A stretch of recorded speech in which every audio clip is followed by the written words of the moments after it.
séptima sesión de este tercer curso que hemos titulado El susurro al oído, y quiero dar las gracias, como siempre, a la Facultad de Economía de la Universidad de Valencia, donde se enmarca este curso dentro de su proyecto de innovación educativa Facultad de Economía Ética.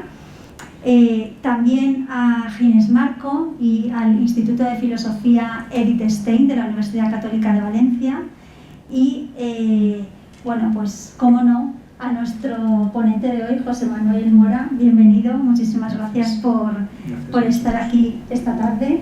Que José Manuel, como sabéis, viene de Madrid, directo de Madrid, es profesor en la Universidad Complutense, es doctor en Filología Inglesa por la Universidad de Valencia y coordinador y profesor del Departamento de Literatura y Medios de la Facultad de Ciencias de la Información de la Universidad Complutense de Madrid. Da clases en los grados de Periodismo y Publicidad y en el Máster de Escritura Creativa.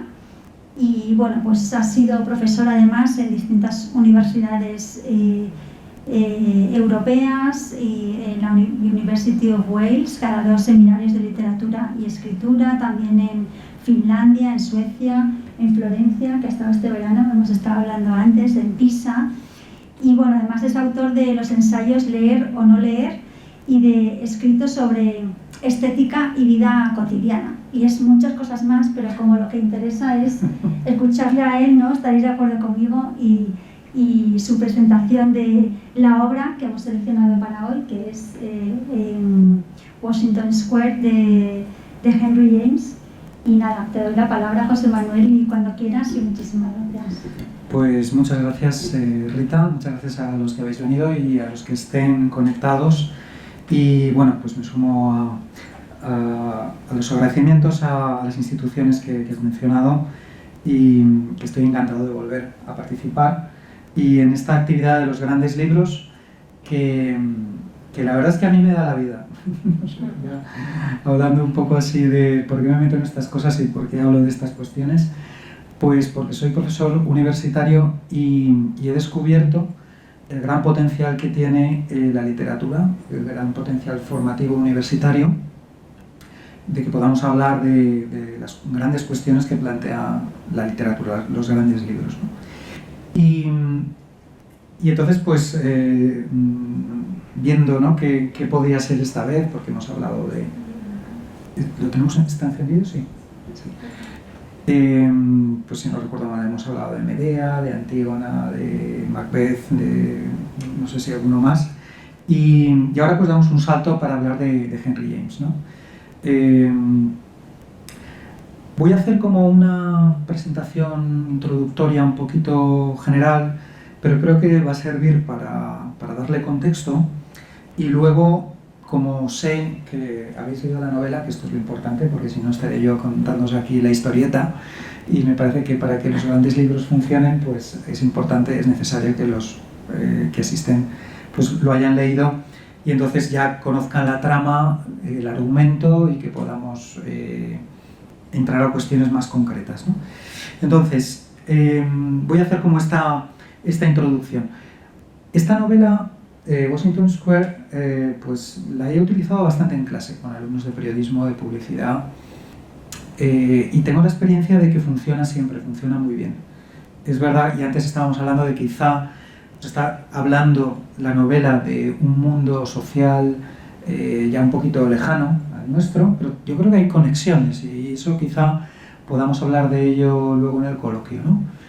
Es verdad que hay como unas diferencias, pero también es eso. Yo creo que hay conexiones, y sobre todo que van a cuestiones de condición humana o de naturaleza humana. Bueno, toda la vida habrá padres y habrá hijas, ¿no? Y habrá hijas que se enamorarán, y habrá padres que se mosquearán de algún modo, y que se preocuparán con mayor o menor razón, y actuarán mejor o peor, y habrá que ver pues cómo termina esto, ¿no? ¿Qué dice aquí? La reunión se está grabando, vale. Bueno, pues ahí tenemos esa universalidad, ¿no? Yo creo que es de lo que vamos a hablar, ¿no? Y Henry James es uno de los grandes novelistas de la historia de la novela, desde luego del mundo anglosajón. Y antes también decíamos, pues igual en España no es tan conocido, es verdad, no es tan conocido. En el mundo anglosajón es uno de los padres de la novela, ¿no? Y Henry James, al ser uno de los grandes novelistas de todos los tiempos, ha sido uno de los novelistas que, perdón la redundancia del término, ha abierto fronteras a la novela. Y decir que ha abierto fronteras a la novela quiere decir que ha abierto fronteras al conocimiento, porque la literatura es conocimiento.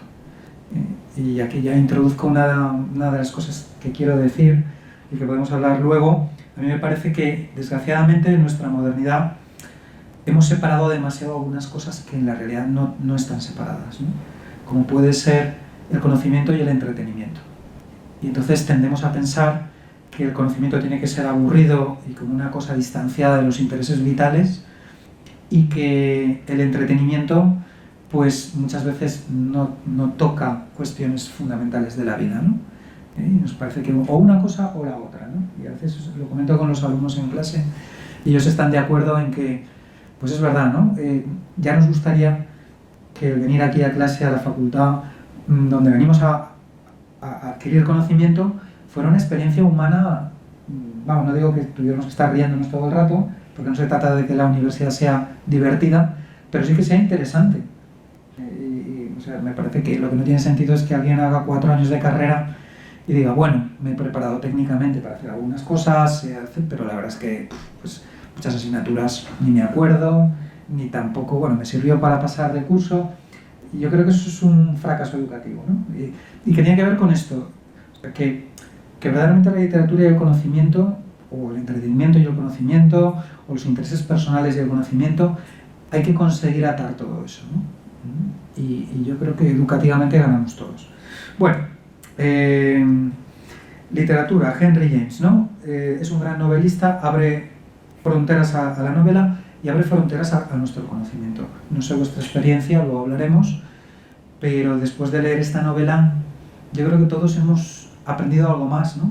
Sobre relaciones humanas, sobre problemas humanos que se pueden dar y cómo se pueden solucionar, si es una buena solución o es una mala solución.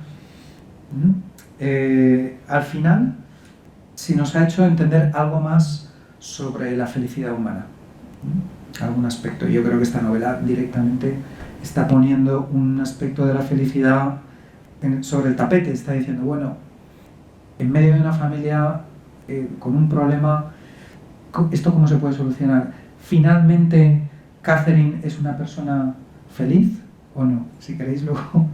Pero claro, yo creo que esto es algo para planteárselo, decir, bueno, ¿qué hemos aprendido nosotros como lectores? ¿Qué ha aprendido ella como protagonista? Y bueno, pues de todo esto hablaremos, ¿no? La novela. Novela del siglo XIX. Yo creo que esto también es importante tener algunas nociones, ¿no? El siglo XIX es el siglo del desarrollo de la novela. Es el siglo de oro de la novela, vamos a decir, en Europa.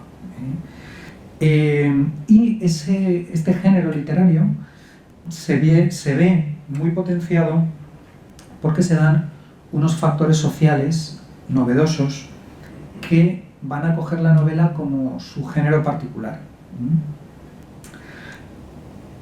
¿Qué factores son esos? Pues la extensión y el florecimiento de la burguesía y del mundo urbano. Esto aparece en el siglo XIX. Y, vamos a decirlo, la incipiente sociedad de masas. La gente viene en las grandes ciudades, empieza a haber sentido de que aquí hay unas masas, hay un proletariado, hay una burguesía. Y entonces la novela es ese género literario que procede de allí. Y es lo que vamos a encontrar en muchos argumentos de las novelas, ¿no? ¿Qué pasa con esta nueva, entre comillas, nueva clase social, que es la protagonista, ¿no?, de estas narraciones, ¿no?, sobre la vida? Y junto con eso también tenemos el factor de un gran desarrollo en el fenómeno tecnológico de la imprenta, ¿no? La imprenta se ha creado bastantes siglos antes, pero en el siglo XIX tenemos que hay una gran difusión de libros, una gran difusión de revistas, de publicaciones periódicas, En el mundo anglosajón mucha gente se abona a estas publicaciones mensuales, están esperando que llegue. De hecho, esta novela se publicó por entregas. Cada mes salían 5 capítulos. Cuando hemos ido ahora leyendo la novela, íbamos siguiendo los capítulos, bueno, pues cada mes salían 5 juntos, ¿no? Y la gente pues compraba la entrega mensual pues con mucha avidez. Bueno, ¿cómo va este tema, ¿no? O sea, ¿se casan, no se casan? ¿Qué está haciendo el padre de Catherine? ¿La va a liar o no? Y entonces, bueno, pues duraba, pues creo que tenía 35 capítulos y pues debió durar pues como un año más o menos, ¿no? De las entregas mensuales. Bien. Otro aspecto también para entender mejor qué es lo que nos cuenta la novela es que estamos hablando de la segunda mitad del siglo XIX y en la segunda mitad del siglo XIX se da un fenómeno que es artístico pero es cultural también, que es una reacción a la primera parte del siglo XIX. ¿Y contra qué reacciona la segunda parte? Pues reacciona contra el romanticismo. El romanticismo es ese movimiento cultural y artístico que coge final del XVIII y más o menos hasta la primera mitad del siglo XIX, donde pues lo más importante es pues los seres extraordinarios, los genios, los monstruos, los mundos exóticos, las pasiones, todo lo que tiene que ver con sentimientos fuertes, ¿no? Y la segunda mitad del XIX, y estoy haciendo pues como una separación quizá demasiado drástica, es la reacción contra todo eso, ¿no? Como diciendo, bueno, hemos tenido ya toda esa época, pero ahora sobre todo, como decía antes, es una vida urbana, una vida burguesa, una vida muy pegada al terreno. Nuestro momento es el momento del realismo. Ya no podemos... O sea, el romanticismo ya no es... Se siguen escribiendo, sí, también novelas románticas, pero lo que ahora está reflejando la sociedad es el realismo. Contar esa vida urbana que ya de por sí tiene mucho significado, ya tiene muchos problemas, y pasan a ser protagonistas otros factores, ¿no? Si en el mundo romántico es ese héroe o esa heroína que hace cosas extraordinarias, que acaba quizá muchas veces teniendo un destino trágico, que se va a otros ambientes, ¿no? Ahora no, ahora la cuestión es, no, quedémonos aquí, en la vida cotidiana de la sociedad urbana, y vamos a contar lo que aquí nos pasa con nuestros problemas, ¿no? Entonces, los protagonistas van a ser otros. Esto yo creo que queda, y ya vamos hablando de la novela de Washington Square, si os acordáis, queda bastante reflejado en dos personajes, ¿no? Que es el conflicto entre romanticismo y realismo, que es la tía Lavinia y el doctor Sloper, que es su hermano, ¿no? Y son dos fuerzas que en la novela no están planteadas simétricamente, como diciendo romanticismo contra realismo, no. Quien gana es el realismo, eso está claro, ¿no? Porque la tía Lavinia es una persona estrafalaria, que no da una derecha, o sea, siempre mete la pata, todo lo que dice parece que, y es verdad, viene de otro mundo, porque ella sigue viviendo en el mundo de las heroínas románticas, y qué mejor sería que a su nieta, perdón, a su sobrina, la raptara Morris, ¿no? Y se la llevara y que se casaran en secreto, y tal. Bueno, esos son los argumentos de las novelas románticas. En cambio, estamos en otro ámbito, y es el ámbito del doctor Sloper, que si os acordáis es un personaje muy pegado al terreno, realista, a veces demasiado realista, ¿no? Que piensa que hay que tener mucho cuidado, ¿no? con toda esa imaginación que tiene su hermana, que eso es peligroso. Y no solo el doctor Sloper, sino la propia Catherine, que no es nada romántica. Y es la joven de la novela, en ese momento tiene 22 años, se acaba de enamorar por primera vez, y se podría esperar de ella pues que tuviera pues eso, unas categorías más románticas, pues ni siquiera, ¿no? Ella es más de su tiempo, por otro lado también por la relación que tiene con su padre, ¿no? Que le fuerza mucho a que sea, entre comillas, sensata. Luego si queréis discutimos eso, ¿no? Hasta qué punto el padre es incluso él mismo muy sensato, no lo sé, ¿no? Pero sí que, como de algún modo le está diciendo, menos romanticismo, y vamos a poner más los pies en el suelo, ¿no? Bueno, pues ya hemos situado, ¿no? Un poco segunda mitad del siglo XIX, realismo, otros temas, otros personajes, otros héroes, si se puede llamar héroes. Pasan a primer plano la familia. Antes he dicho, en el mundo romántico es más ese sujeto que rompe con todo, ¿no? Rompe con los vínculos, es transgresor, ¿no? En muchos aspectos. Ahora los héroes de las novelas realistas se les ve totalmente integrados en una familia donde hay conflictos, desde luego, pero ahí están, ¿no? Y lo que vamos a ver son, pues, veladas literarias, reuniones, excursiones al campo, balnearios, señores que van a su club a leer el periódico, ¿no? Y hay un tema, y entonces de algún modo podríamos decir, es cómo esas personas invierten su tiempo y en muchas ocasiones es cómo huir del aburrimiento, ¿no?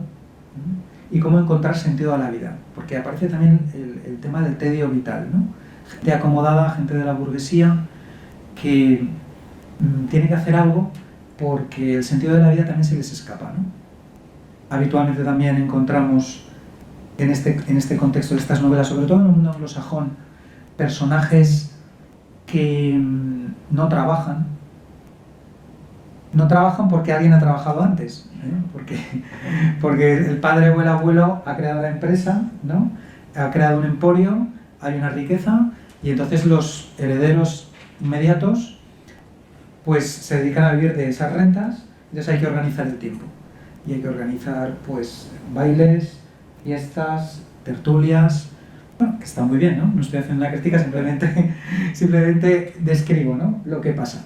Lo que ocurre es que en ese ambiente vamos a encontrar, y es uno de los temas de la novela de hoy, cómo mucha gente lo que quiere es que le toque una herencia, ¿no? O sea, que quieren colocarse porque le llegue el patrimonio que por familia o porque se casa con alguien, ¿no? Y un tema que vemos aquí, de algún modo, bueno, que lo vemos claramente, aunque aquí lo que está faltando es la presencia de la madre, ¿no? Que el doctor Sloper es viudo, ¿no? Pero en muchas otras novelas realistas del XIX lo que vemos es a una madre de familia que intenta casar a las hijas como sea, ¿no? Hacer siempre ese buen partido donde su hija no tendrá que trabajar, porque se supone que una señorita burguesa no tiene que trabajar, tiene que casarse bien y ya está. Que eso ya lo empezamos a ver en las novelas de Jane Austen, que es periodo romántico, pero Jane Austen tampoco es una escritora romántica en el sentido profundo, ¿no? Porque está muy pegada también al terreno de la vida cotidiana, ¿no? Pero ya en el realismo de segunda mitad del siglo XIX esto es una constante, y lo vemos en la novela inglesa, en la novela norteamericana, también en la novela rusa, aunque ahí los temas no son exactamente los mismos, pero bueno, todo eso está queriendo decir, y también en Francia, está queriendo decir que en toda Europa el fenómeno de la burguesía, que está extendido por toda Europa, tiene como los mismos problemas o inquietudes, ¿no? Y este es uno. Claro, pasa a primer lugar el dinero. La cuestión del dinero hasta ese momento no había entrado en la ficción narrativa, ¿no? En la novela. O sea, en el mundo romántico, al héroe romántico lo que menos le importa es el dinero. O sea, si hay que morir, se muere, ¿no? Se muere por la amada, se muere por defender la libertad y tal, pero nada de estar amarrando, ¿no?, una herencia o una renta para luego poder vivir. Aquí sí, aquí es muy importante, ¿no?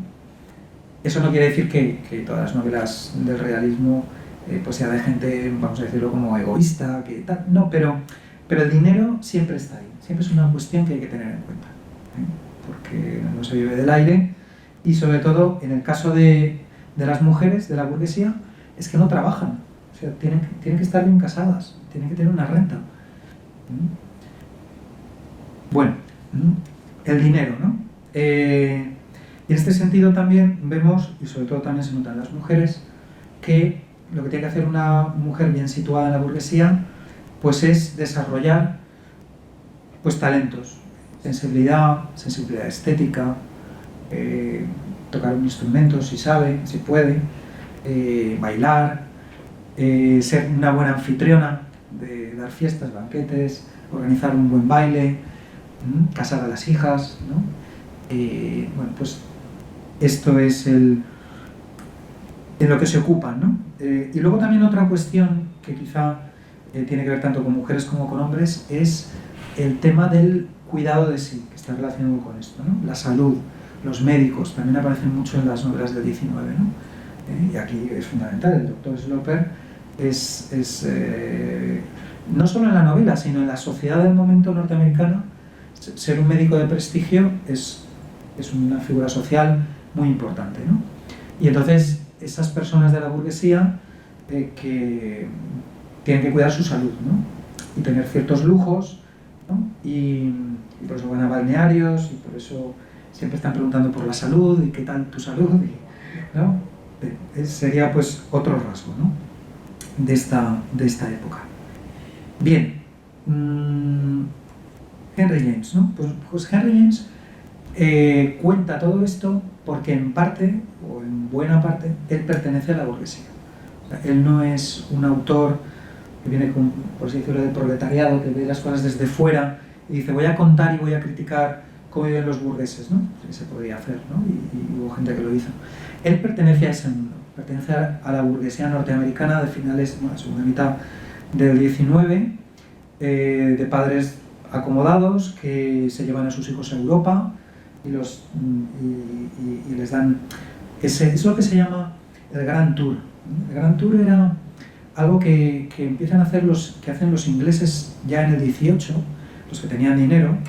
Y bueno, los ingleses como siempre son una isla y es un mundo aparte y tienen a gala ser un mundo aparte, pero ellos pensaban que una vez en la vida al menos había que hacer el Grand Tour.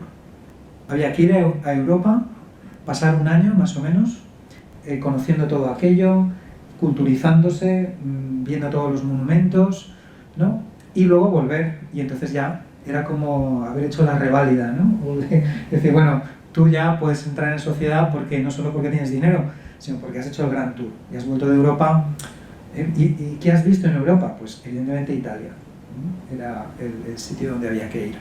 A España también, pero menos, principalmente Italia. Francia también, les pillaba siempre más cerca, y muchas veces iban y venían con facilidad a París y otras partes de Francia, pero digamos la prueba de fuego había que ir a Italia, porque ahí estaba Roma, estaba Florencia, también pasaban por Suiza, había que pasar por los Alpes, porque para el mundo romántico los Alpes, aquello era la experiencia de lo sublime, ¿no? Bueno, total, que tenían que hacer el Grand Tour para volver culturizados y saber qué era lo otro, lo diferente, lo no inglés, ¿no?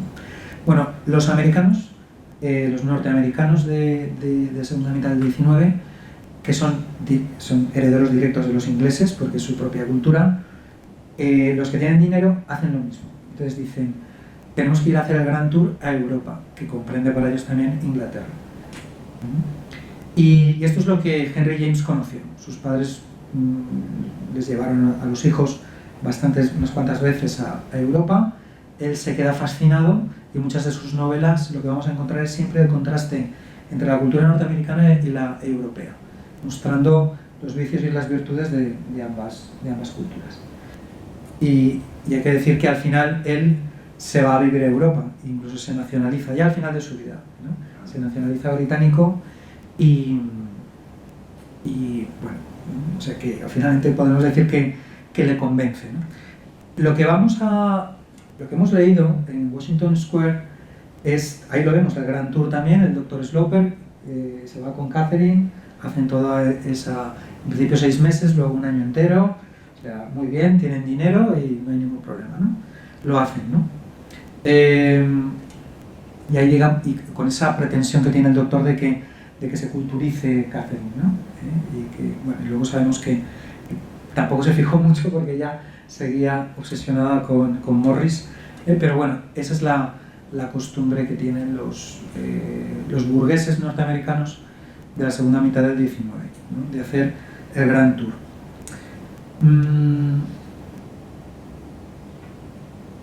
Vale, quería contar, a lo mejor soy un poco desordenado, pero bueno, creo que todo lo que voy contando nos va a ayudar luego a aterrizar mejor en la novela.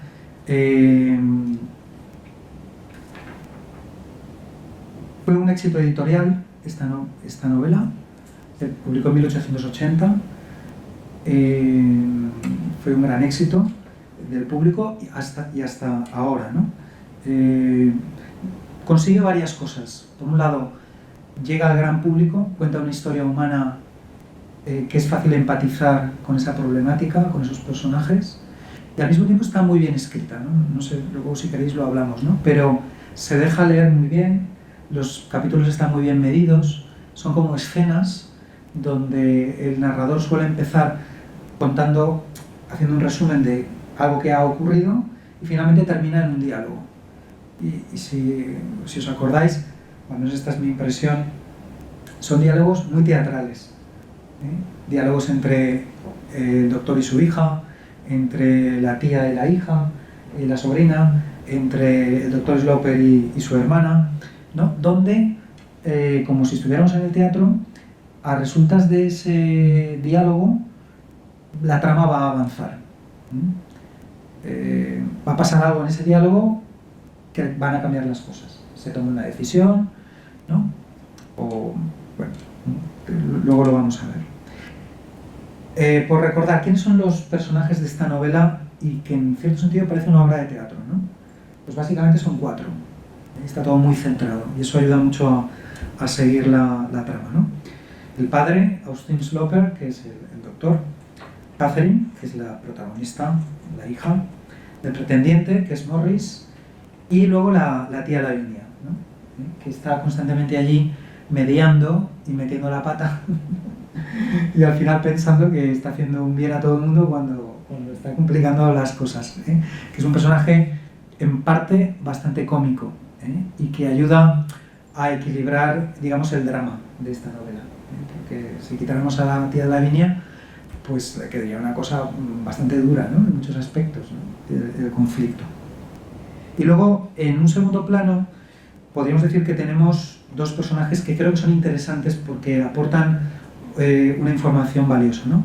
Que es la tía Almond, ¿no? La señora Almond, que es la otra hermana del doctor Sloper, que no sé si estaréis de acuerdo conmigo, pero que creo que es la que aporta como el sentido común, y le da consejos a su hermano, pero que su hermano nunca sigue, porque su hermano es muy cabezota, ¿no? Y tiene las ideas muy claras, pero que nos ayuda a los lectores como a darnos cuenta de que Henry James quiere poner ese personaje allí como para decir, hay alguien que tiene algo de sentido común en todo esto, y que podría ser como donde nosotros los lectores podríamos como ponernos desde esa perspectiva para enfocar incluso con compasión lo que está pasando. Hay un momento que la señora Almond le dice a su hermano, tendríamos que estar preparados o tendrías que estar preparado para recoger a tu hija cuando se pegue el golpe, ¿no? Porque esto va a acabar mal, pero bueno, que se note que tiene un padre, ¿no?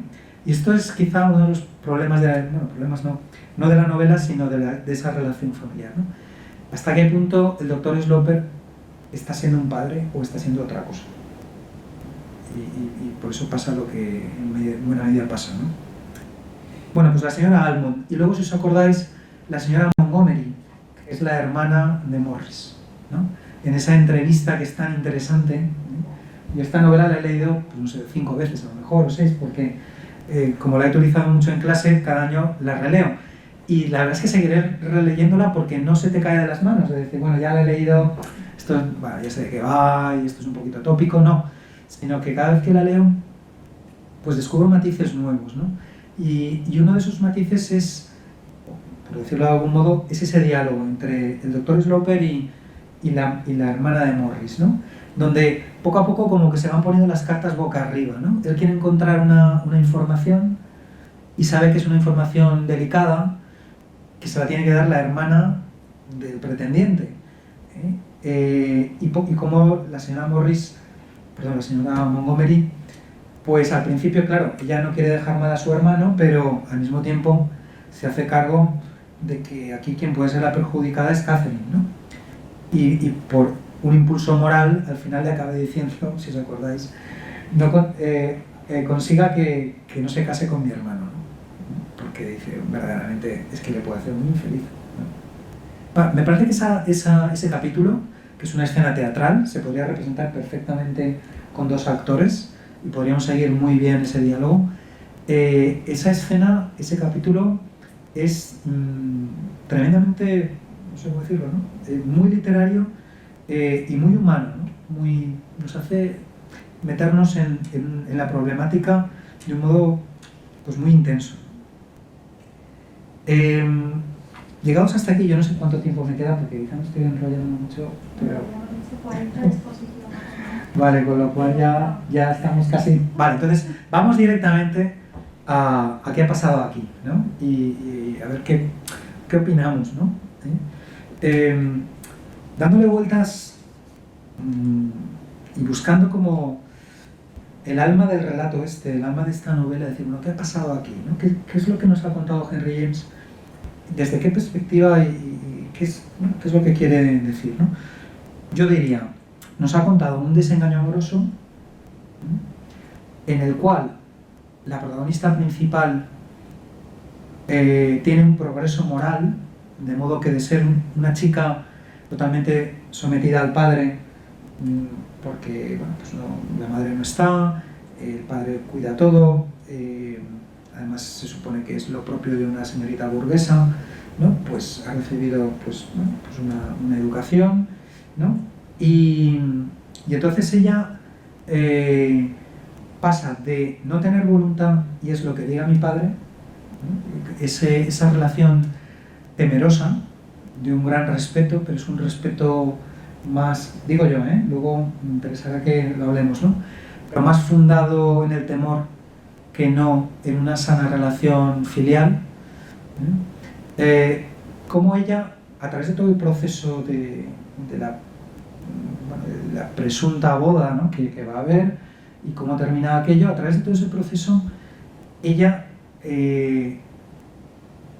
descubre su propia voluntad y la ejerce. Yo creo que eso es uno de los puntos, una de las líneas fuertes del relato, de una persona que por otro lado sabemos, y eso queda muy claro desde el principio, que es una chica con pocos talentos, poco inteligente, y también desde un punto de vista de su belleza, que es algo muy valorado en esa sociedad, y el narrador lo dice, y otros personajes lo dicen, pues no es muy guapa, no es muy atractiva, y encima tampoco es muy lista, ¿no? O sea, que parece que tiene las peores cartas, ¿no?, para jugar. Y bueno, pues aún así, a mí una cosa que me sorprende, y me parece muy interesante de la novela, es cómo alguien así consigue al final imponer su voluntad, sufriendo mucho, en un ambiente donde los 3 otros personajes principales no ayudan nada. O sea, no podemos decir que ninguno de los 3 esté buscando el bien de Catherine en un sentido profundo. Para empezar, el pretendiente, que evidentemente lo que quiere es aprovecharse, ¿no? Luego la tía Lavinia, que es una persona, como decimos en Valencia, ¿no?, destarifada, ¿no? No sé si ¿no? Que dice, bueno, esta señora, ¿cómo puede estar formando a su sobrina? De hecho, el doctor Sloper tiene esa confianza. Cuando la tía Lavinia viene a vivir a la casa de ellos, él confía en que la tía va a criar a la hija, ¿no? Pero sale fatal, ¿no? Porque ya hemos visto que es una señora que vive en otro mundo, en ese mundo romántico, ni pies ni cabeza, ¿no? Que si por ella fuera, pues que la rapte el otro y que se casen y eso iba totalmente contra el espíritu realista burgués de aquel momento. Hay que casarse bien, lo otro es del mundo romántico, pero eso es como de algún modo condenarte a estar fuera de la sociedad. El mismo Morris está fuera de la sociedad, ha perdido su fortuna, ha sido un aventurero, y ahora lo que quiere es entrar en la sociedad burguesa, casándose con una heredera, ¿no? Y no lo consigue. O sea que en esa sociedad no está bien visto, ¿no? Alguien que llega de repente es sospechoso, por eso el padre sospecha y luego se comprueba que efectivamente no es trigo limpio, ¿no? Bueno, pues ni la tía Lavinia, ni Morris, ni su propio padre son, esta es mi opinión, son buenos consejeros ni educadores de Catherine. Y esto es parte de la, entre comillas, tragedia, si podemos llamar así, que no tiene a nadie al lado que la quiera, vamos a decirlo, y que por lo tanto le pueda asesorar, le pueda dar un buen consejo. Y claro, lo más sangrante es con su propio padre, ¿no?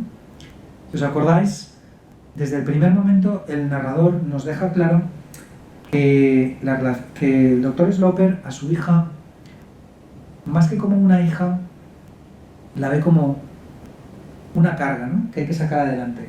Esto es un problema. Porque él tiene un resentimiento, ¿no? El resentimiento es que se le murió su mujer y se le murió su hijo, el primogénito, ¿no? Lo normal, lo mejor hubiera sido que hubiera nacido un chico, que hubiera sido el primogénito, ¿no? Y que hubiera sido inteligente y tal, ¿no? Entonces, todo esto cae para el doctor Sloper y además, lo más duro de todo es que se le han muerto a él, porque primero muere el primogénito, se supone que él es el que ha atendido el parto, ¿no? Y luego se le muere su propia mujer, dando a luz a Catherine, ¿no? Y entonces, eso es, y acordaos que lo dice en los primeros capítulos el narrador, ¿no? Nos deja muy claro esto. O sea, esto es lo que le pesa al doctor Sloper, por encima de todo. Y, claro, nace una niña, pues no es un chico, y eso parece que no le gusta, ¿no? Hay que educarla, y se va viendo en la educación de la niña, pues eso, que no es ni muy lista ni muy atractiva. Entonces, de algún modo es como donde podía haberse redimido él como padre, no conseguía hacerlo, ¿no? Ha fallado a su mujer, ha fallado a su hijo, además como médico, no ha podido salvarlos a ninguno de los dos. Y lo que tiene ahora es una hija que, según los estándares, vamos a decirlo así, pues no da la talla. Y entonces ahí tenemos al doctor Sloper como un filósofo, en algunos momentos acordados que el narrador dice, era un filósofo. ¿Qué tipo de filósofo? Pues un filósofo estoico, que asume que aquello hay que cargar con esto, vamos a hacerlo del mejor modo posible, pero eso de lo que nunca encontramos es el corazón puesto en su hija, ¿no? Nunca encontramos que la quisiera, ¿no? Si os acordáis también, la noche fatídica en que empieza todo esto, ¿no? Que es que ella va a ese baile a casa de su tía, conoce a Morris, cuando vuelve, el padre le pregunta, bueno, ¿y qué tal? ¿Te has divertido? Y tal y cual. Entonces la tía Lavinia ya está ya hablando, ¿no? De que pues aparece un chico y tal y cual. Bueno, pues si os acordáis, los comentarios del doctor Sloper son desde el primer momento irónicos. En ningún momento, digamos, como que acoge a su hija como diciendo, hombre, pues no sé, hija, cuéntame qué tal ha ido, cómo lo has pasado, y no como diciendo, bueno, pues se está como enamorando y bueno, pues esto es lo normal, ¿no? De una chica joven, además la primera vez que sale de casa, bueno, ver la situación con simpatía ¿no? Y alegrarse de que, bueno, pues la hija, pues no. El doctor Sloper desde el primer momento es ese personaje irónico que lo vemos en muchos de los diálogos, ¿no? Muy perspicaz, muy inteligente, que sabe encontrar la información que va buscando, que pone contra las cuerdas a todo el mundo, que hace siempre esos análisis muy materiales, muy con los pies en el suelo, ¿no? Que es verdad, tiene mucho conocimiento humano y sabe que lo de Morris eso huele muy mal y que va a acabar mal, ¿no? Pero, ¿qué es lo que le falta, ¿no? Bueno, pues yo creo que lo que le falta es la compasión, el amor de padre, ¿no? Vamos a decirlo así. Y eso es lo que va a generar todo el gran problema, ¿no? Y va a generar que Catherine tenga que ir descubriendo su propia voluntad, ejerciéndola, pero que al final la relación con el padre, aquello acabe tenso, ¿no? No sé si estáis de acuerdo conmigo, pero el padre, cuando Morris desaparece, porque aquel se va y rompe, y ella se da cuenta de todo lo que ha pasado, pues el padre no es una figura que en ese momento la recoge, como le dice, como había dicho la señora Almond, ¿no? Decir, bueno, hay que cuidarla y tal, ¿no? sino que el padre sigue con esa obsesión de decir, bueno, ves, yo tenía razón, que en el fondo lo que quería era tener razón, pero además, cuidado, porque seguro que este volverá de nuevo, porque seguro que mi hija no me lo está diciendo todo. Sí, parece que se ha ido, pero ya veremos. Bueno, acordaos de que ese es como, yo lo llamo el primer cierre de la novela, cuando Morris se va. Luego viene el segundo cierre, que es cuando el padre muere, y entonces aparece lo de la herencia. Qué tremendo es que el padre acabe muriendo todavía sospechando que todo esto es una estratagema, que Morris puede aparecer, por lo tanto, te desheredo, ¿no? Durísimo. Es decir, bueno, pero en consonancia con todo lo que hemos ido viendo, ¿no? Que desde el primer momento el doctor Sloper no ha sido un padre, ¿no? Vamos a decirlo en ese sentido, fuerte.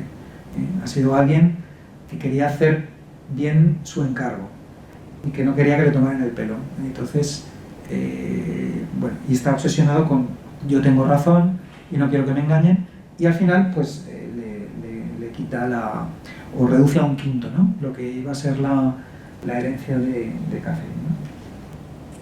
Ese es como, yo creo, como el segundo cierre, ¿no? Y luego viene el cierre absoluto, el final, ¿no? El final de la novela, porque podía haberse terminado pues con la cuestión del testamento del doctor, ¿no? Pero no, hay un final que es el que conocemos, que es cuando años más tarde aparece de nuevo Morris, ¿no? Si no recuerdo mal, en algún momento dice que vienen a pasar como 30 años, o sea, estamos hablando de que Catherine ya tiene pues sus 50 y tantos, ¿no? Y ahí es ese momento donde me parece que el final es impresionante, muy emotivo y duro al mismo tiempo, donde la tía Lavinia sigue tan loca como siempre, ¿no? Pensando que bueno, ahora ya, pues, ¿por qué no te casas con Morris? Y Catherine, que ya nos ha contado el narrador, pues como que se ha asentado en la vida, se ha convertido en una señora, una solterona, ¿no? Benevolente, que bueno, pues está en la sociedad y tal, pero bueno, vive ahí tranquila en su casa con la tía Lavinia, pues como que ha alcanzado una tranquilidad, ¿no? Pero llega Morris, ¿no? Entonces pues, nos acordamos de que se revuelve algo afectivamente, ¿no? Se vuelven los recuerdos de Catherine, y es el momento de la gran prueba final, ¿no? Donde efectivamente el padre ya no está, ella ya es dueña de todo, ella podría decirle a Morris que sí, pero le dice que ¿no? Y además haciéndose violencia, ¿no? Yo creo que eso se ve bastante claro, que hay un mundo interior de recuerdos que se remueven allí, pero ella dice no, y además haciendo fuerza, ¿no? De hecho impide, o sea, no quiere en ningún momento dialogar, pues sabe que si dialoga con Morris, o de algún modo lo teme, ¿no? Que si dialoga con Morris, pues las cosas puedan cambiar. Le dice que no, y vemos como Morris se va de allí, él sigue siendo el timador de siempre, ¿no? Vamos, que lo que le importaba era cómo fuera entrar en esa sociedad casándose con Catherine, pero ella queda como una altura moral, ¿no? Que parece que es de todos los personajes es quien ha crecido moralmente, ¿no? Porque los otros tres, el doctor ha muerto obsesionado con querer tener razón y se puede hacer de algún modo como perdiendo a una hija, ¿no? Que nunca llegó a asumirla como tal, ¿no?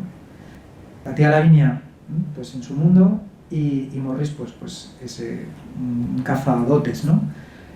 Y ella es la única que ha actuado, vamos a decirlo, moralmente con rectitud, ¿no? Y la que de algún modo triunfa al final de la novela, subrayando su dignidad personal, es decir, bueno, yo ahora no puedo, yo haría esta reconstrucción, ¿no? Como que ella pensase, yo ahora no puedo decirle, después de todo lo que me ha costado a mí, después de la honesta que he sido durante todo el proceso, después de que me han tomado el pelo, después de que mi propio padre pues me decía, júrame que no te vas a casar con Morris y te dejo el dinero, y ella como un acto de dignidad moral dice, yo no te puedo, es como un chantaje, ¿no? Y ella no entra por ahí, dice, prefiero quedarme sin tu dinero antes de que yo ceda a lo que tú siempre has querido, ¿no? Que ha sido que yo no pudiera experimentar, yo no pudiera hacer mi voluntad, ¿no? Bueno, pues ese decir no, al final, es como asegurar pues, esa dignidad moral, ¿no? Que ella ha conseguido por encima de todo ese entramado de intereses de gente que en el fondo no estaban buscando su bien, vamos a decirlo así. Entonces, a mí ese sentido, y ya voy terminando, el personaje de Catherine me admira y me gusta, ¿no? Porque pienso que es donde está la fuerza moral de esta novela, ¿no? Pero yo veo ahí como una sombra, que no es que no me guste de Catherine, pero sí que me parece que al final es una historia un poco triste, porque Catherine en el fondo no ha conseguido amar, o sea, ella en ese primer proceso lo da todo, se enamora perdidamente, además es una chica, ahí se junta todo, ¿no? Pues porque primero no tiene muchas luces, por otro lado pone toda la pasión dentro de su modo de ser, y luego tiene una fe sin límites en su padre y en Morris, ¿no? Entonces ya se ve que la cosa va a terminar mal, ¿no? Porque ella no se está dando cuenta de lo que está pasando. El padre sí que se da cuenta, ella no, pero vemos que es muy difícil que ella se dé cuenta. Y también porque el padre podía haberle revelado datos, y es una cuestión que a mí me sigue intrigando un poco de la novela, no lo hace.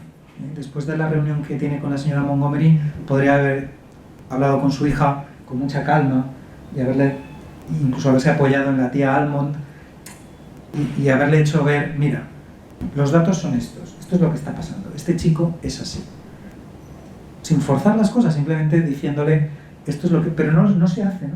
Parece como que, si os acordáis, el padre es un experimento que él quiere saber cómo acaba, ¿no?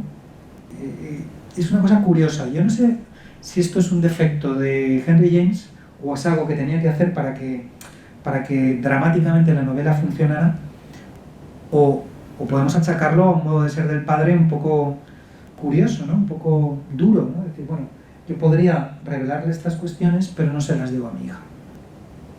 Y simplemente lo que quiero es que se fíe de mí. Mira, haz lo que yo te digo porque este chico no te va bien. No lo sé. Bueno, lo cierto, y es un poco, y termino, ¿no? Es como yo lo veo, digamos, esa sombra triste de cómo termina Catherine, para mí es que después de ese proceso de enamorarse, de ilusionarse, que termina tan mal, y encontrar que ella no encuentra apoyo entre los que tiene alrededor, se repliega, ¿no? Y de hecho se niega, ya rechaza a los otros pretendientes. ¿Os acordáis que aparecen dos, que no eran malos partidos, uno en un sentido, otro en otro, ¿no? Y para mí, Catherine se queda como dolida, ¿no? O sea, desconfiada de que se pueda amar, desconfiada de decir, lo he pasado tan mal en esta primera experiencia que he tenido de un amor que podría haber sido, me ha engañado tanto todo el mundo que ya no voy a amar, ¿no? Es mi interpretación, porque podía haberlo hecho pero hay como un miedo allí, ¿no? Y no sé si en parte me parece como que Catherine hereda un poquito el carácter testarudo de su padre. Es mi interpretación, ¿no? El padre, ¿no? Que se ha convertido en un estoico y que tener razón, ¿no? Y que está dolido por lo que le pasó con su mujer y con su hijo, ha tenido un trauma. Bueno, pues de algún modo me parece que se está repitiendo. El trauma de Catherine también hace que ella se repliegue y ya no quiera saber nada más de enamorarse, de comprometerse de nuevo, porque lo ha pasado muy mal, y ahora pues lo que vamos a hacer es, pues vamos a vivir, ¿no? Siendo una buena persona, haciendo el bien, ¿no? Y se le ve ahí pues en la sociedad burguesa neoyorquina, muy bien, adaptada. Y claro, por eso cuando aparece Morris es un terremoto, porque si Catherine hubiera tenido una segunda relación que hubiera salido bien, pues bueno, yo creo que es algo que está en la vida, ¿no? O sea, un desamor se cura con un amor, y si hay un nuevo amor, pues entonces ya la vida pasada, las experiencias pues se reordenan y ya está. Pero el problema viene cuando no hay esa experiencia fallida, ha quedado como incrustada allí y es delicada. Entonces claro, cuando llega Morris todo se vuelve a poner, se remueve, ¿no? Los recuerdos, Morris ha cambiado, pero todos aquellos recuerdos de la fascinación que Morris le provocaba, parece que están vivos, ¿no? Por eso ella se pone nerviosa.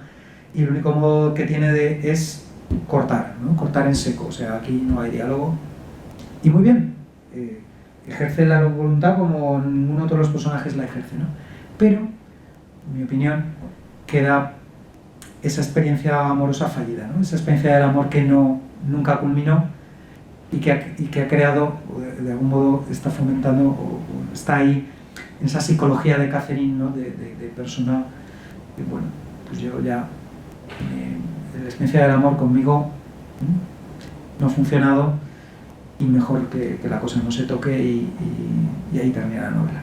Bueno, es mi opinión, podemos hablar de esto, pero creo que Henry James es muy, muy delicado, ¿no? Con estas cuestiones, ¿no? Porque mete distintos temas: el amor, la obediencia filial, el descubrimiento de la propia voluntad, la experiencia moral, buscar el bien pese a grandes inconvenientes, y además es un bien que te puede salir mal, como vemos que al final a Catherine parece que todo le sale mal, pero por otro lado la que triunfa moralmente es ella, aunque humanamente lo que pretendió no salió, ¿no? Bueno, pues hasta aquí.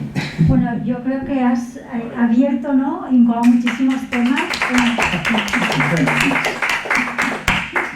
Muchísimos temas de conversación. Además, yo, he disfrutado muchísimo escuchándote, porque se nota que, la novela es una novela por entregas. Sí, sí. ¿No? Creo que se nota, ¿no? Sí, incluso como la has ido comentando tú, yo me estaba imaginando pues la típica serie de televisión, ¿no? Que con 3 finales distintos son como 3 temporadas, ¿no? Parece que acaban y luego continúan. Me recordaba un poco esto, pero bueno, dicho esto, nada, abrimos ya si queréis el turno de preguntas. Los que estáis en casa, pues podéis o levantar la mano o hacerme un gesto, y los que estáis aquí, pues ya me habéis hecho alguno un gesto, con lo cual le voy a pasar el micrófono a Enrique. Gracias. A ver si podéis oír desde casa las preguntas. Voy a quitarme... Por mí muy bien. Solamente sea para hablar, ¿no? Ya estamos lo suficientemente separados. Sí, sí. Bueno, enhorabuena por su exposición, porque me ha parecido muy buena y un buen análisis de lo que creo que es la novela, que es el estudio de la psicología de los personajes. Es una novela escrita con una gran finura y delicadeza, pero en la que en realidad lo que pasa es nada especial, es todo obvio y es esperable. Desde el principio creo yo que es esperable. De lo que trata, creo yo, que es de la evolución de 4 personajes principales, porque los otros 2 que aparecen son más tangenciales, quizá para quitarle un poco de linealidad a la novela y también para apoyar determinadas posturas, ¿no? Sí. Pero en realidad solo hay un personaje que es el central, que es el de Catherine, que es el único que evoluciona psicológicamente a lo largo de la novela, desde el principio hasta el final. El padre es un padre riguroso, cientifista, solo ama la razón y la lógica, y parece incluso incapaz de no amar a nadie que no sea inteligente, incluso aunque se trate de su hija. Esto es muy importante. Es un hombre que amaba a su mujer porque parecía ser que era un portento de señora en inteligencia, habilidades sociales, etc., y estaba enamorado de ella. Y luego tiene las esperanzas de un hijo que se le frustra porque le muere también, y él queda ahí frustrado. Pero es un individuo que le falta una cosa muy importante que tienen que tener los seres humanos, y es sentimientos.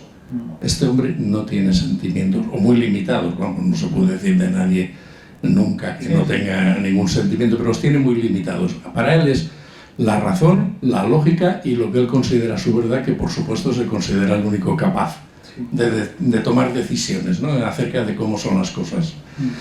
El personaje de tía Lavinia es un personaje esperpéntico, efectivamente, y creo que estamos de acuerdo todos. Se podría ver a estos 4 personajes como una reacción química de 4 compuestos, en que sabemos lo que va a suceder al final porque cada uno se va a comportar como es. El padre es así, como he descrito, por no volver a insistir. Y la hija, Catherine, que es el personaje principal, es un personaje que no es tan tonta como se le quiere hacer ver. Lo que pasa es que es una persona autorreprimida y sometida a las normas sociales excesivamente rígidas y a lo de el deber de obediencia filial y todo esto. Y entonces lo que ocurre es que ella nunca se casaría sin el permiso de su padre. Nunca, de hecho no lo hace. Eso es, por otro lado, quizá lo que la salve de un mal casamiento.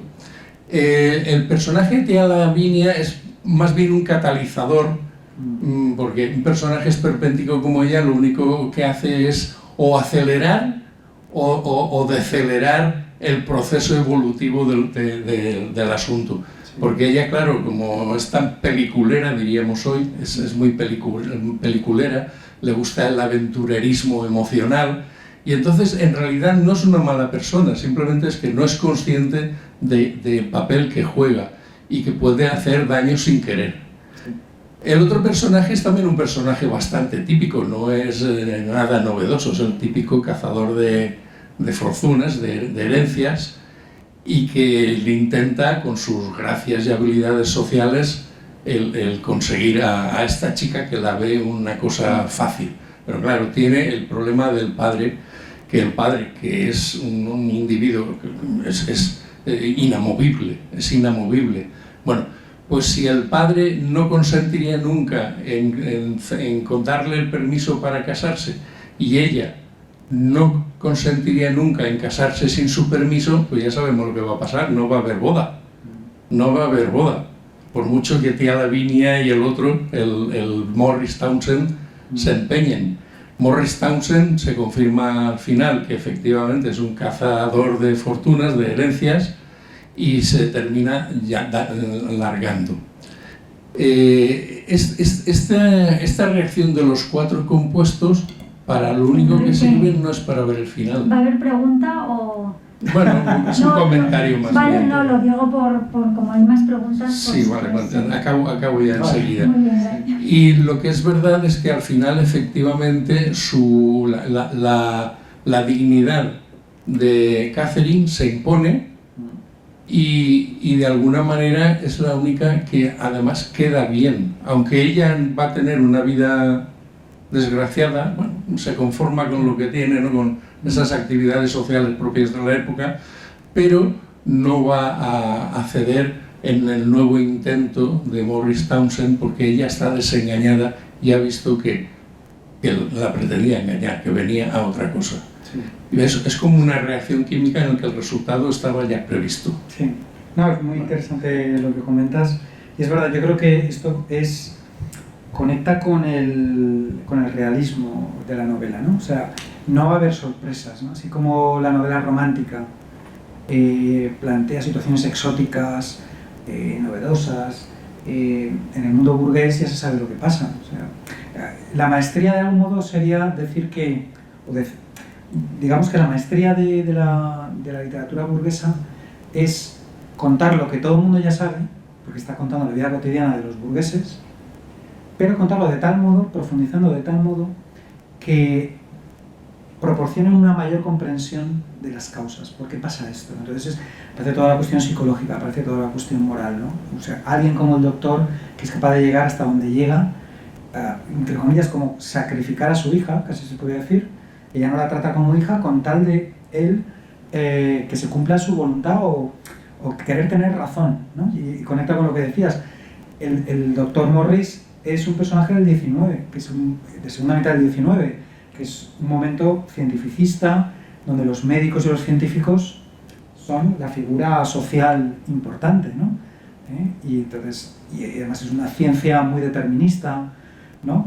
Lo que dice un médico, eso es así, porque son los que estudian la fisiología, las leyes de Darwin, en fin. Es toda esa visión un poco mecanicista de la naturaleza humana que los que estudian medicina tienen el secreto, saben, ¿no? Esto siempre ocurre. Y hay también una especie como de determinismo social, ¿no?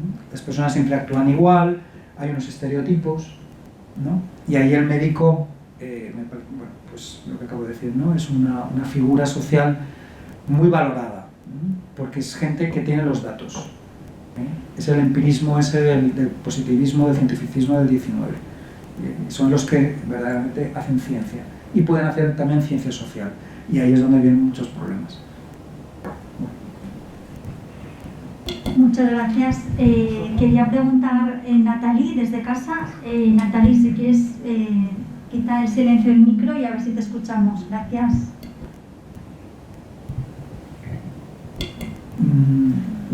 No te escuchamos. Yo muy poquito.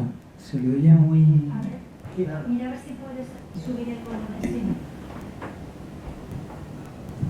A ver si subiendo la vista. Vale. Ahora ya te oigo mejor. ¿Sí? ¿Tú me oyes? ¿Sí? Aclarar que lo que está aquí sí que me escucha perfectamente. Pero si les parece, ¿ahora sí me escuchas, José Manuel? Sí, yo te escucho muy bien. Ah, perfecto.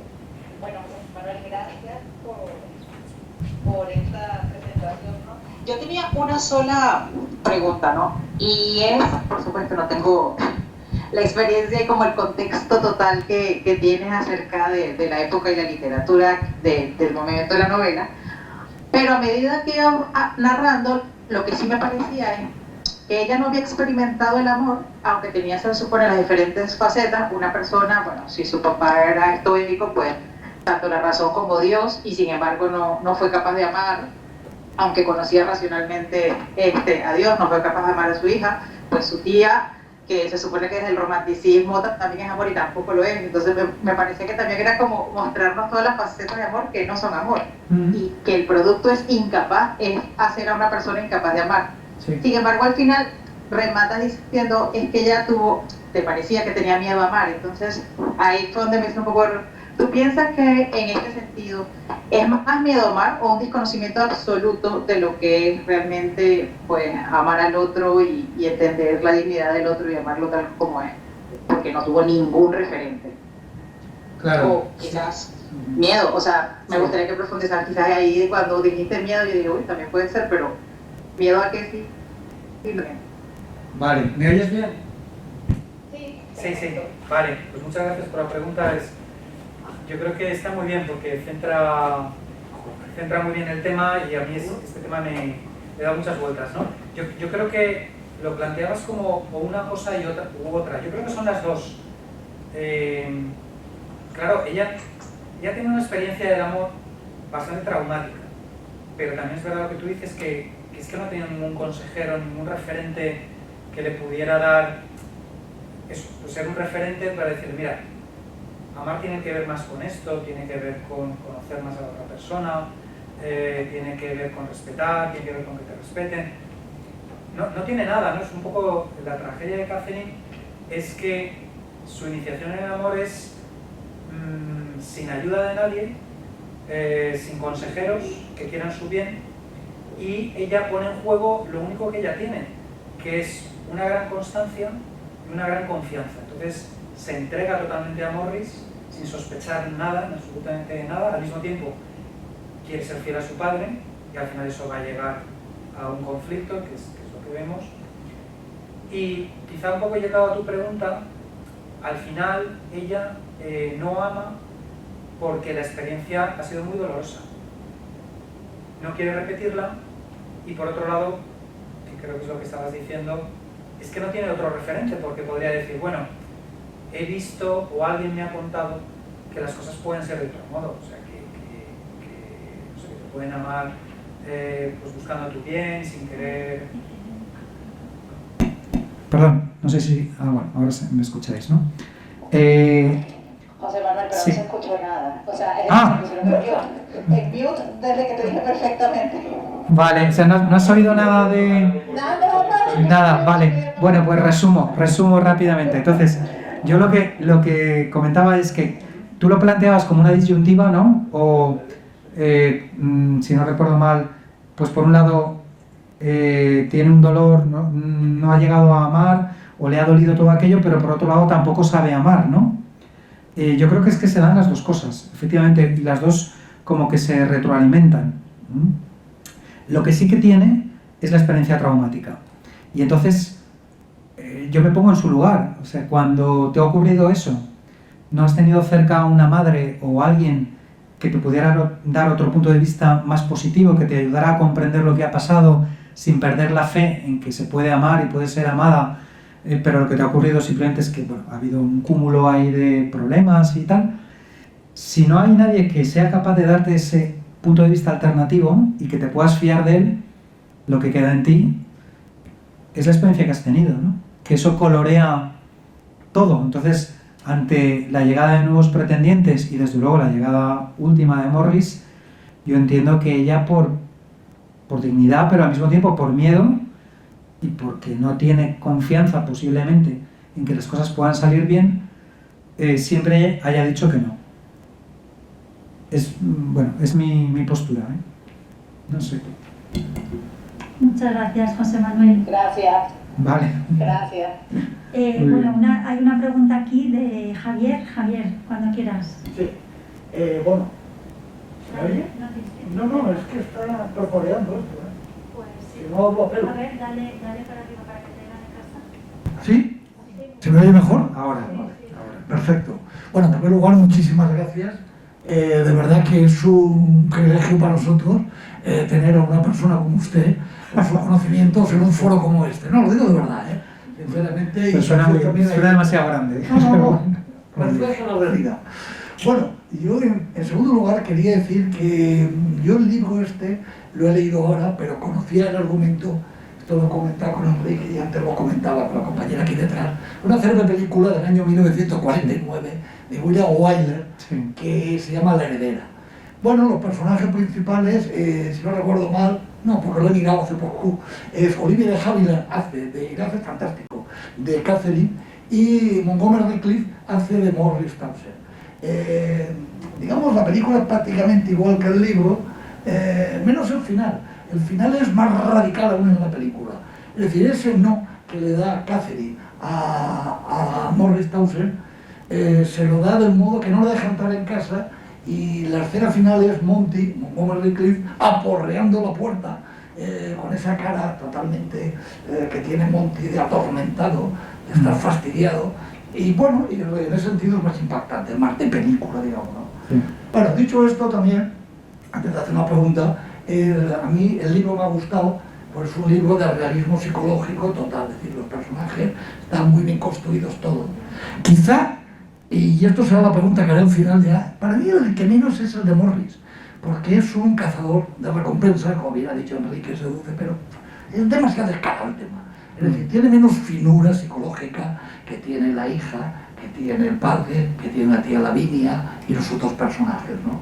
Entonces, en ese sentido, quería preguntar, pero antes de la pregunta que era esa, abundando en el tema que usted ha comentado al principio sobre la relación entre conocimiento y entretenimiento, me recordaba una frase, que también se la ha dicho Enrique al principio, de casualidad y por otro tema, Federico Nietzsche, que tiene frase para todo. Es decir, Nietzsche tiene, no sé, cualquier tema, una frase de Nietzsche. Y para su contrario. Sí, exactamente. Bueno, una frase que dice que lo más serio es ver jugar a un niño. Y es verdad, ver jugar a un niño, el niño se lo toma en serio. Entonces el conocimiento puede ser entretenimiento, y el entretenimiento conocimiento, ¿por qué no? Bueno, deberíamos, como norte y guía, digamos, aspirar a eso, a divertirnos aprendiendo. Yo creo que es un objeto que también, que al menos la mayoría de los que estamos aquí intentamos aplicarlo. Y la pregunta, volviendo al tema, era si le parece a usted también, como a mí, y si Morris es quizás el personaje menos, pero bien construido, digamos, de la novela. Eso es lo que quería preguntar. Pues sí, yo creo que estoy de acuerdo, pero además creo que la razón es una razón totalmente medida, o sea, de construcción literaria. O sea, no es una novela coral donde tenemos 4 personajes con 4 líneas, entonces vamos viendo cómo nos metemos en las mentes y en los corazones de los 4, como eso lo hemos visto también hacer muchas veces y es difícil hacerlo bien. No, esta es una novela donde la protagonista es Catherine, eso está claro. Luego, es una novela que tiene que llegar al gran público y por eso se difunde por entregas, con lo cual no puedes, digamos, hacer como muchas florituras psicológicas, es decir, bueno, voy a describir a los 4 personajes, cada uno con sus intereses, y luego ya el lector que decida pues dentro de la complejidad psicológica de los cuatro, no, es Catherine. Y luego en el primer círculo vamos a decir el doctor, y luego ya como un tercer círculo concéntrico la tía Lavinia, y en el cuarto yo estoy de acuerdo. De hecho, si recordamos, el narrador muchas veces nos dice qué está pasando por la mente de Catherine, qué está pasando por la mente del doctor y qué está pasando por la mente de la tía Lavinia. Pero a Morris no, y eso es intencionado, ¿eh? O sea, Morris es el que menos pinta, es el más estereotipado, pero intencionalmente. Es decir, bueno, es el cazadotes, aquí lo interesante es Catherine, y es interesante el duelo con su padre, vamos a decirlo de algún modo. Y la tía Lavinia, pues que vive en su propia casa y que va introduciendo como elementos perturbadores, ¿no? Y ahí tenemos esas escenas en la habitación de Catherine, donde se enfrenta con la tía y tal, o sea, pero con Morris no, o sea, bueno, Morris tenemos esos diálogos que también son duros, pero en ningún momento el narrador nos lleva a la vida de Morris y nos lo pinta paseando y pensando lo que va a hacer y tal. No, ahí no hay una profundidad psicológica, pero es intencional, porque interesa que Morris no tenga el foco. El foco tiene que estar en Catherine. Muchas gracias. Hay otra pregunta por aquí. Bueno, mi pregunta era más enfocada hacia el final, porque una vez ya se ha muerto el padre, cuando Morris le vuelve a proponer matrimonio y ella le rechaza, yo luego me quedé pensando si lo hacía porque ella se da cuenta de a lo que le iba, por respeto al difunto padre, una mezcla de ambas, porque en ningún momento se dice ella al final se dio cuenta, pero claro, tampoco tenía el impedimento del padre en vida, entonces no sé, era eso. Entonces, según tu opinión, ¿cómo lo interpretas? Yo creo que era una mezcla de ambas, pero que ella sí que, hombre, ha tenido tiempo para recapacitar y en parte lo hace por el padre, pero yo creo que ella al final sí que se da cuenta. De que Morris le estaba engañando. Bueno, sí, le estaba engañando. Sí. Sí, yo creo que sí. Yo creo, vamos, estoy de acuerdo con lo que dices. Se juntan todos esos factores. Están ahí. Yo creo que cuando Morris le escribe la carta, siendo todo lo, digamos, limitada que queramos, que es Catherine, que nos lo ha dicho el narrador, que todo el mundo lo dice, pero tiene un fondo moral que los otros no tienen. Y yo creo que ahí ella comprende lo que ha pasado muy claramente. Se da cuenta de que verdaderamente este hombre no me ha querido. Porque acordaos ese cambio de estrategia, ¿no? Oye, que nos casamos ya, que te rapto, que nos vamos, y ella dice, bueno, vamos a esperar y tal y cual.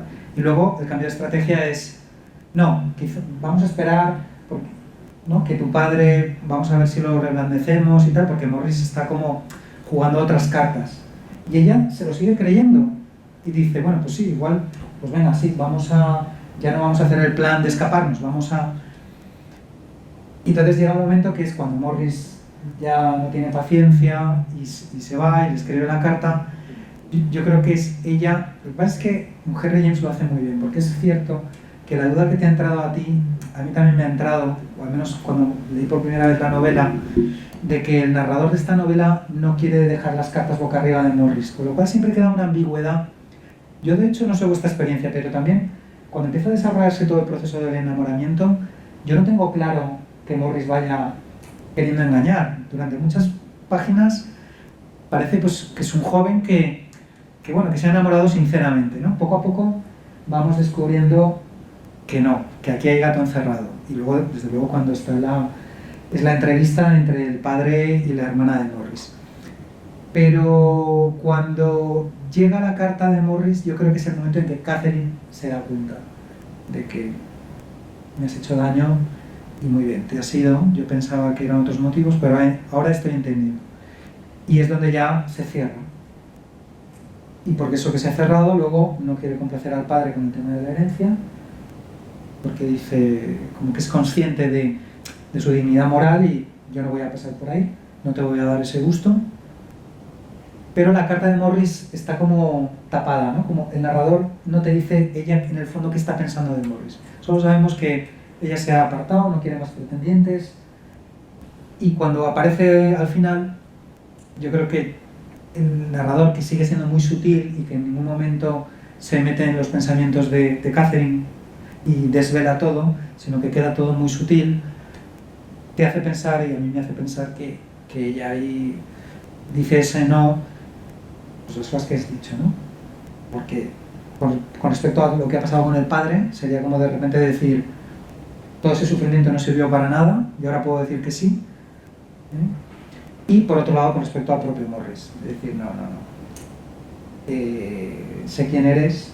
Lo que pasa es que se dice allí que vuelve un poco más gordo, calvo y tal, o sea que ya no será atractivo de entonces, pero a ella lo que tiene dentro es el recuerdo, y lo que tiene miedo es de que ese recuerdo, esa fascinación que tuvo, pueda intoxicarla de nuevo, ¿no? Y entonces por eso no, punto, se acabó, porque tiene miedo a sus propios afectos, y el único modo de actuar es lo que siempre ha hecho, que es lo que ella tiene fuerte, la voluntad. Ella actuó de buena voluntad todo el tiempo, se opuso a su padre, se ha negado a la herencia, y lo que queda claro de Catherine al final de la novela es que es una persona que tiene voluntad, y en ese último momento la ejerce de nuevo, ¿no? Por encima de esos afectos que ella tiene miedo de que le sacudan y que pudiera acabar haciendo algo donde acabe traicionando su postura desde el primer momento. No sé, me parece que podría ser. Yo una reflexión sobre esto que has dicho último, y pensando, bueno, pues en la educación, ¿no? Tanto pues de nuestros estudiantes universitarios, o de padres con los hijos, o de abuelos con nietos, ¿no? Lo que queráis, ¿no?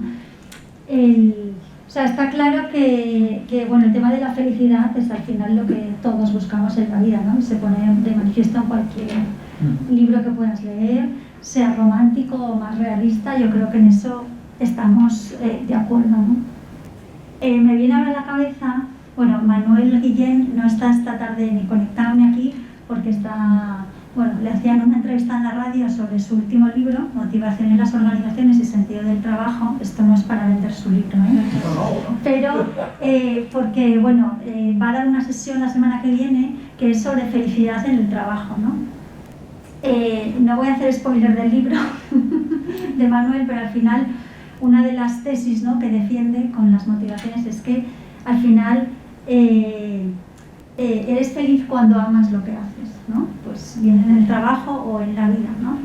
Entonces, bueno, el tema de Catherine, ¿no? Al final no es feliz porque no es capaz de amar, ¿no? No es capaz de amar por miedos, ¿no?, a esta persona, a Morris, o no es capaz de amar a su padre, pues porque...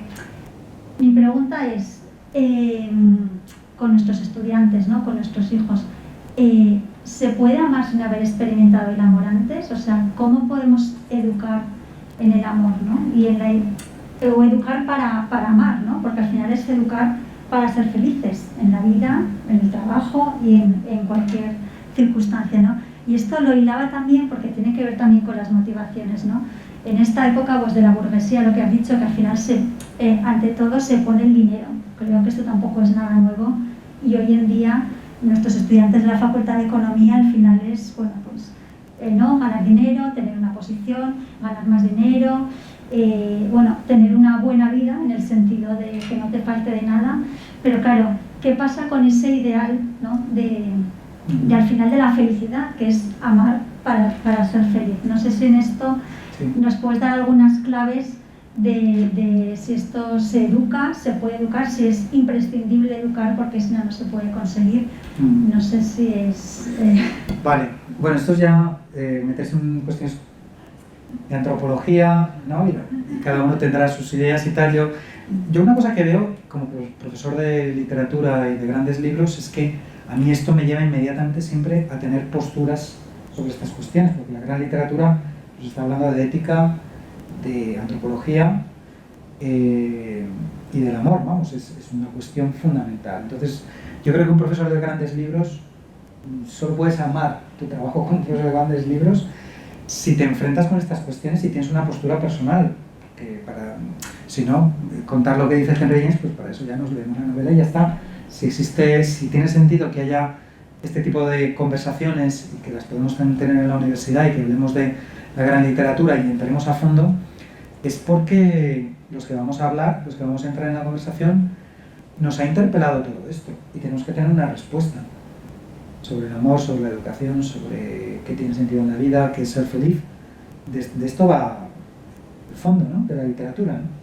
Entonces, he hecho este paréntesis y yendo a la primera pregunta que me has hecho, si no recuerdo mal, ¿se puede enseñar, se puede educar en el amor sin tener una experiencia del amor?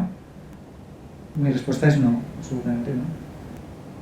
Aunque solo fuera por eso, bueno, un modo de decirlo es, nadie da lo que no tiene. Además, ¿quién podría formar en el amor que pensara al mismo tiempo que él no ama? Que se estuviera perdiendo algo que él le está enseñando que es lo más grande de la vida. Es un contrasentido. Vamos, no puede ser. Entonces, y conectado, si lo conecto bien con la segunda cuestión, más educativa, en un ambiente universitario y además a lo mejor en carreras, bueno, no solo económicas, realmente me da mucha pena, pero toda la universidad ha entrado en una vorágine ya desde hace tiempo muy tecnicista, muy de pensar que la formación es enseñar técnicas para conseguir éxito. El éxito se va a medir finalmente en dinero o poder, ¿no? Entonces, yo creo que darle una vuelta, darle un giro positivo a la educación universitaria tendría que ir por la línea de hablar de la felicidad, ¿no?, que es un enfoque totalmente aristotélico, decir, bueno, ¿para qué estamos aquí? ¿Para qué hemos venido aquí a aprender? ¿No? Esta semana yo he empezado las clases, bueno, la semana pasada empecé con los alumnos en la facultad y estoy dándole una estructura de grandes libros a las dos asignaturas que tengo. Y ya directamente ya he introducido estos temas porque no quiero perder tiempo. Estamos hablando de comunicación, estamos hablando de publicidad, estamos hablando de periodismo con ellos, porque las asignaturas van de esto, pero estamos leyendo literatura y bueno, pues vamos directos a la cuestión, o sea, ilusionarse, amar lo que haces, estoy tomando tus palabras, ¿no? O sea, ese es el gran motor del aprendizaje. Porque si pensamos que nuestros alumnos van a aprender mucho, porque les estamos diciendo que al final se van a forrar, de que van a ganar mucho dinero, les estamos haciendo un flaco favor, ¿no?, como se dice. O sea, no estamos educando, no estamos provocando un auténtico aprendizaje por su parte. Porque no estamos yendo al asunto, es decir, bueno, si quieres ser un buen profesional de esta carrera, tienes que amar tu carrera, tienes que amar los bienes directos internos a tu carrera. O sea, seas un médico, un profesor de literatura, o seas un economista, ¿no? La verdad es que el tema de las económicas y las empresariales me llama un poquito la atención, porque no sé si en el fondo de lo que se trata es ganar dinero, porque entonces eso me provoca cierto rechazo. Es decir, una carrera donde se forma la gente para que simplemente gane dinero, yo creo que una carrera como económicas, y ya lo siento porque estoy aquí en una facultad de económicas y esto está quedando grabado, pero la cuestión, y me gustaría preguntarte y decir, ¿no estaríamos un poco como adulterando y rebajando la auténtica formación de los alumnos de economía si en el horizonte lo que está encima de todo es tú vienes aquí para aprender a ganar dinero? Y entiendo que claro que tienen que salir aquí sabiendo, no sé, dirigir una empresa o haciendo que todo rinda lo máximo, ¿de acuerdo? Pero no puede ser eso el último horizonte de Claro, asunto, ¿no? yo creo que esa es la clave, ¿no? De decir, bueno, es importante ganar dinero y bueno, con este mapa de las motivaciones que te digo del libro se ve muy claro, ¿no? Es como el primer escalón, ¿no? Pues un estudiante pues gana dinero pues porque se quiere independizar, ¿no? Quizás quiere formar una familia, quiere montar su propio negocio, pero claro, todo eso luego es ver para qué, ¿no? Pues para qué quieres, te lo quedas todo tú y vives cada vez mejor, con eso quieres dar un servicio a la sociedad, con eso quieres influir en positivo, con eso quieres, ¿no? Pues, o sea, quiero decir que ese es el primer escalafón, citando a Aristóteles, ¿no? El primer tipo de bien, el bien útil, ¿no? Pero luego está el agradable, el moral, y luego por encima de ese estaría otro bien que es como el espiritual, ¿no? Entonces es decir, bueno, ¿en qué nivel te quieres quedar, ¿no? Por lo menos es como abrir el horizonte a decir, hay más tipos de bien que no solamente el bien útil y material de ganar dinero, ¿no? Y luego creo que es, bueno, me parece muy importante el tema de los hijos, ¿no? Hijos felices o infelices, y escuchando, ¿no?, el personaje de Catherine, que dices, claro, esta mujer no sabe amar porque no ha recibido amor por ningún lado, no ha tenido un padre que le haya amado y haya experimentado, ¿no? No ha tenido una madre porque se murió al nacer, toda la gente que le ha rodeado. Entonces, decir, no sé, quizás en nuestra sociedad también un poco por este afán de, pues es verdad que cada vez es complicado, ¿no?, el sacar adelante una familia y tal, pero decir, el pasar tiempo con los hijos, el dedicarles ese cariño y tal, si no lo experimentan, luego para darlo, lo que dices, ¿no? No se puede dar lo que no has recibido o lo que no tienes. Sí, y a mí, bueno, no sé si vamos mal de tiempo y hay que ir acabando lo que fuera, pero a mí una cosa que me preocupa, y creo que es como un enemigo con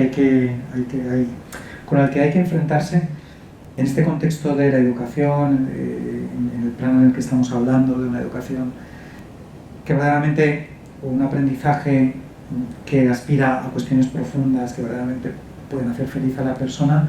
Yo creo que el gran enemigo es el individualismo, que está en todas partes y desgraciadamente de un modo muy radical en los jóvenes. O sea, los modelos que tienen ahora mismo de triunfo, muy material, es muy individualista, muy de amarra todo lo que puedas, prepárate muy bien, haz 5 másters, tienes que ser el que más sepa de todo, pero siempre hay como un fondillo de desconfianza, es decir, mira, lo que no hagas tú por ti mismo, nadie lo va a hacer. Ese es el mensaje. Bueno, vamos a ver, ¿tiene algo de razón? Algo, pero no mucha, porque es ese individualismo de jungla, ¿no? O sea, estamos aquí en la jungla y no puedes, al final no puedes confiar en nadie, tienes que estar súper preparado, tienes que asumir toda la productividad posible, y luego la gente hace crack, ¿no? Y mucha gente se planta en sus 50 años y a lo mejor ha triunfado mucho, pero está ocurriendo que dice, pero no soy feliz. Esos son los que han triunfado, por no hablar de la gente que se ha quedado en el camino, que psicológicamente se ha desquiciado.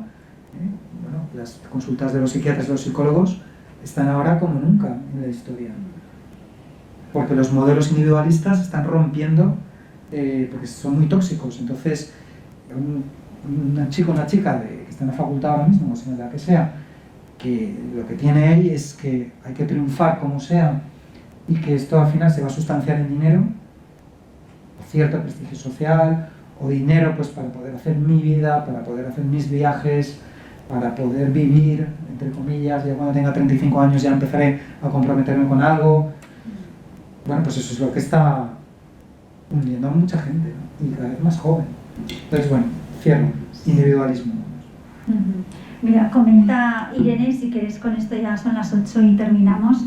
Irene Salerme-Lando, ella es profesora en una universidad y dice, creo que en la universidad y en la vida se aprenden 2 cosas. Una es aprender la profesión, ya ser profesionales, dice que al menos eso es lo que ella es lo que le dice a sus alumnos y a sus empleados, y que meter la parte vocacional y de servicio, que sería también, pues claro, interesante meter eso en lo que es la formación, ¿no? Y que tampoco se les enseña a cómo gestionar las frustraciones, las expectativas. Dice, me corrige, dice, gracias Irene, que es profesora y directora de recursos humanos en una empresa. Entonces, bueno, esta es la reflexión que ella hace. Sí, no, estoy de acuerdo que efectivamente eso no... Lo más dramático de todo, no sé si voy a acabar aquí en plan trágico, hablando de la universidad. No, hay mucha esperanza porque, pues sobre todo están los alumnos. Hay gente que sigue llegando a la universidad con ilusión de encontrar su vocación y de poner sus talentos en juego. Y está esperando profesores que den juego a eso. Que utilicen este lenguaje, por ejemplo, el de la vocación, ¿no? Que dice Irene ahora. Porque es que no lo oyes. Y entonces, aunque solo fuera por todo lo que sí que se oye y lo poquito que no se escuchan las otras cosas, al final el alumno sale con una percepción de decir, bueno, ¿qué era lo importante aquí? Pues eso, ganar dinero, conseguir éxito y tal. Entonces, bueno, yo lo practico porque me doy cuenta y soy profesor y me gusta efectivamente este lenguaje de los bienes internos a las prácticas, esto es de McIntyre, ¿no? O los bienes que tú decías, las motivaciones más altas, hablar de vocación, amar lo que haces. Es un lenguaje que desgraciadamente no está en la universidad, o los alumnos lo escuchan muy poco, pero que cuando lo escuchan les cambia el panorama totalmente. Y es un motor de aprendizaje, ¿no? Y además que conjuga las dos cosas, la formación técnica con esa mirada vocacional y decir, bueno, me ilusiona ser un buen profesional. Y no solo porque eso, voy a ganar dinero o voy a ser exitoso y tal, sino porque entonces aparecen las motivaciones que tú estabas comentando, ¿no? Bueno, pues muchísimas gracias a todos por estar aquí, los que estáis en casa, y muchísimas gracias, José Manuel, por esta exposición y este tiempo tan agradable, lo que hemos aprendido y lo que hemos disfrutado esta tarde. A vosotros y a ECO, ¿no? Que es, hablando de eso, de